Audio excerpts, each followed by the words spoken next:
welcome back.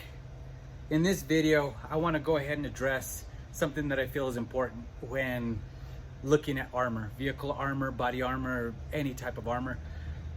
And that would be to address the threat. You know, what are you trying to stop? Is it pistol rounds? Is it rifle rounds?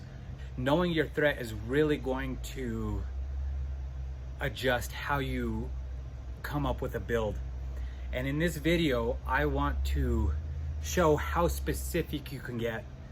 We are gonna go and make some flexible, semi-flexible body armor using two very simple, very inexpensive materials.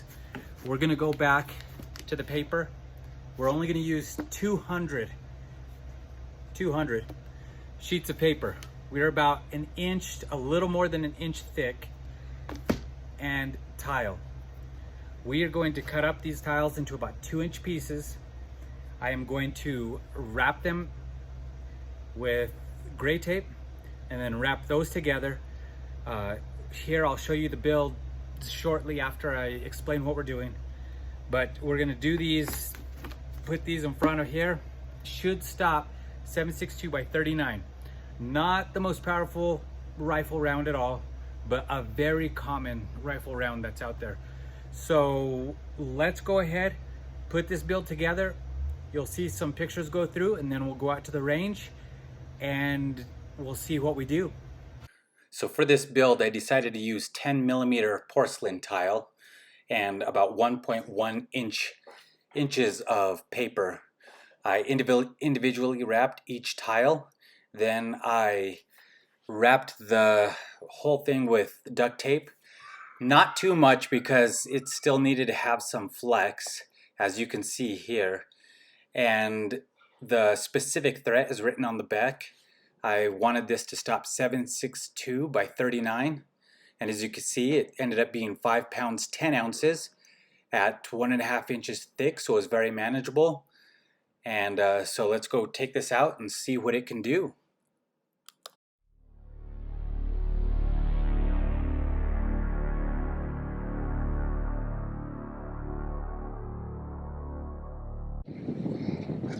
We'll be shooting it with 124 full metal jacket, 7.62 by 39, out of the Ruger American.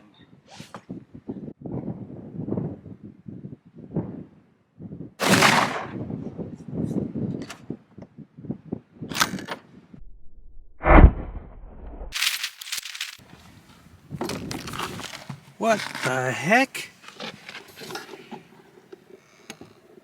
That did not go through. Okay.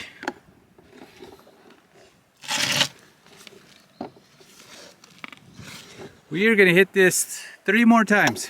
Let's see. Okay, I am completely amazed. I cannot believe that we stopped the 7.62 by 39 full metal jacket. We're gonna take 3 more shots, different parts of the plate, see what we can't come up with. All right. Let's see what happens. We're gonna do bottom right.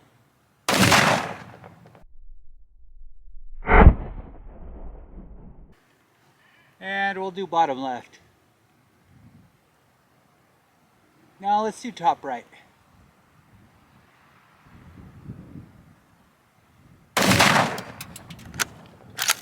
All right, clear.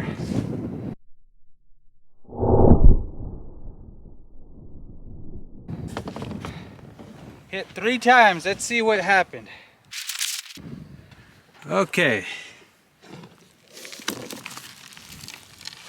What in the world?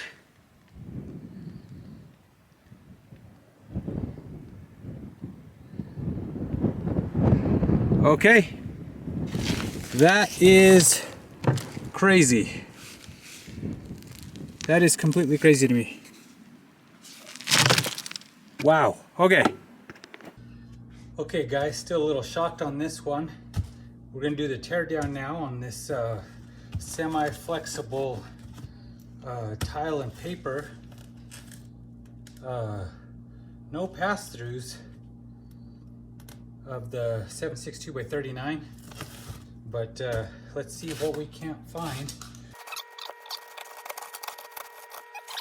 So here are the plates. Okay, 200 sheets of paper equal to about 1 inch.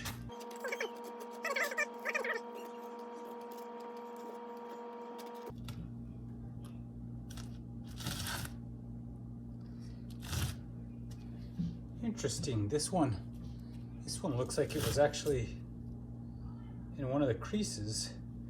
This one looks like it hit square on a tile, and this one was really close to the corner as well. So to close out this video, I just kind of want to go over a few things. While the paper was torn in the back, none of the projectile actually went through, as noted by the clay. There was some indentation and deformation in the clay, but none of the projectile went through. I think the energy from the 762 by 39 just tore the paper. I may redo this test with sheet metal in the back just to show that nothing goes through. But I mean, this was $3 worth of material. It's not really meant for anything. It might be a good backpack type armor for younger kids or something. But even at that, it's more knowing the threshold. This was a calculation I came up with, and it was very close to being the ultimate threat. So with that being said, I have a few other plates coming up. I have some concrete that we're shooting next week, and really want to show, when you know what you're trying to stop, sometimes it's easier to create armor for that, as opposed to creating armor and then just taking a 22 long rifle and then a 9mm, a 38 special, and just seeing where it goes. So a lot of that can be predicted with speed, energy, and the size of the projectile, really. And hopefully we can find a good medium, find out what materials really work at stopping, you know, something with a mild steel core, maybe something that's just a lead core, something that's faster and something that's slower. So that's kind of what we're going over, and we'll see what we come up with the next one. All right, until then, see ya.